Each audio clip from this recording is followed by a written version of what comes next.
देश के पूर्व प्रधानमंत्री राजीव गांधी की आज जयंती है। इस मौके पर कांग्रेस नेता राहुल गांधी ने अपने पिता और भारत के पूर्व प्रधानमंत्री को लद्दाख में 14,270 फीट की ऊंचाई से पैंगात्सो झील के किनारे श्रद्धांजलि दी है।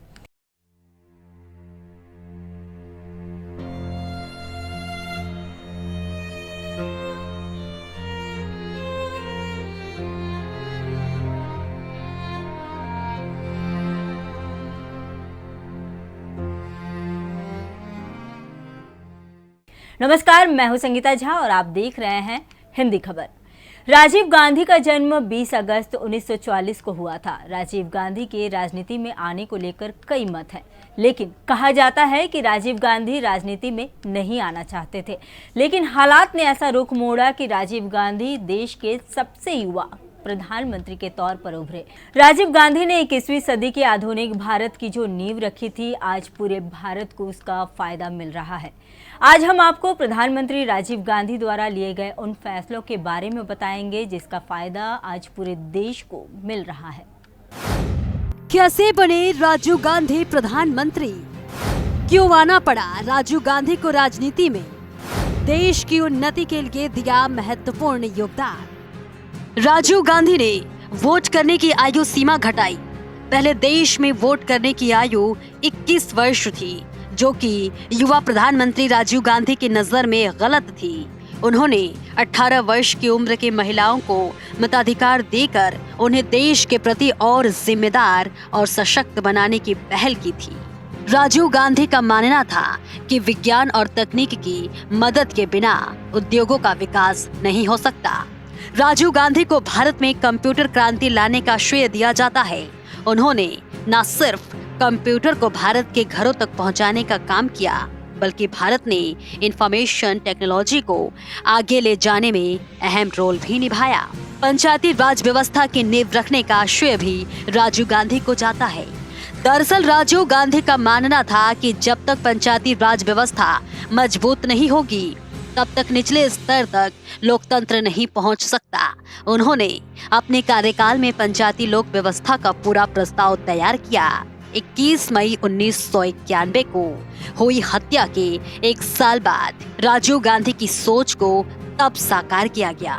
ग्रामीण और शहरी वर्गों में नवोदय विद्यालयों की नींव भी राजीव गांधी ने ही रखी। उनके कार्यकाल में ही जवाहर नवोदय विद्यालय की नींव डाली गई।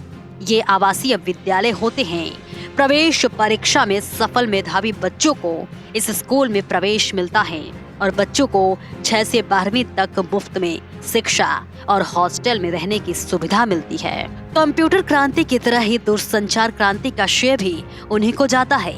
राजीव गांधी के पहल पर ही अगस्त 1984 में भारतीय दूरसंचार नेटवर्क की स्थापना के लिए सेंटर फॉर डेवलपमेंट टेलीमेटिक्स की स्थापना हुई। इस पहल से शहर से लेकर गांव तक दूरसंचार का जाल बिछना शुरू हो गया। जगह जगह पीसीओ खुलने लगे, जिससे गांव की जनता भी संचार के मामले में देश दुनिया से जुड़ सके। इसके बाद 1986 में राजीव गांधी की पहल से MTNL की स्थापना हुई, जिससे दूर संचार क्षेत्र में और प्रगति हुई। राजीव गांधी के चुनाव प्रचार के दौरान एक सार्वजनिक सभा में 21 मई 1991 को तमिलनाडु के श्रीपेरुम्बदूर में हत्या कर दी गई थी। क्या आप जानते हैं कि देश में पीढ़ीगत बदलाव के अग्रदूत गांधी को देश के इतिहास में सबसे बड़ा जनादेश प्राप्त हुआ था। राजीव गांधी पर लगे आरोपों के बारे में आपको बता दें कि 1980 और 1990 के बीच में कांग्रेस सरकार पर भ्रष्टाचारी होने का आरोप लगाया गया था। उस वक्त राजीव गांधी प्रधानमंत्री थे। आपको बता दें कि राजीव गांधी पर बोफोर्स तोपों की खरीदारी में लिए गए घूस कमीशन का आरोप था। इन चीजों का असर आगामी चुनाव में दिखाई दिया। 1989 में राजीव गांधी को आम चुनाव में हार का सामना करना पड़ा और प्रधानमंत्री के पद से हटना पड़ा। उन्होंने 2 साल तक विपक्ष में रहकर कार्य किया। उनका राजनीतिक जीवन काफी कष्टदायक था, जिसे वह अपने धैर्यवान स्वभाव के कारण न्याय कर पाए। राजीव गांधी की हत्या के पीछे का कारण की अगर बात करें तो श्रीलंका में हो रहे आतंकी मामलों को सुलझाने के लिए राजीव गांधी ने अहम कदम उठाए, जिसके चलते उनके कई लोग दोस्त और दुश्मन भी बन गए थे। आपको बता दें कि उस समय श्रीलंका में गृह युद्ध चल रहा था। इसको खत्म करने के लिए राजीव गांधी ने श्रीलंका के राष्ट्रपति JR जयवर्धने के साथ एक समझौता किया था। इसके अनुसार उन्होंने युद्ध को रोकने के लिए भारतीय सेना को श्रीलंका में तैनात कर दिया, लेकिन LTTE नहीं चाहता था कि भारत की शांति सेना को श्रीलंका भेजा जाए।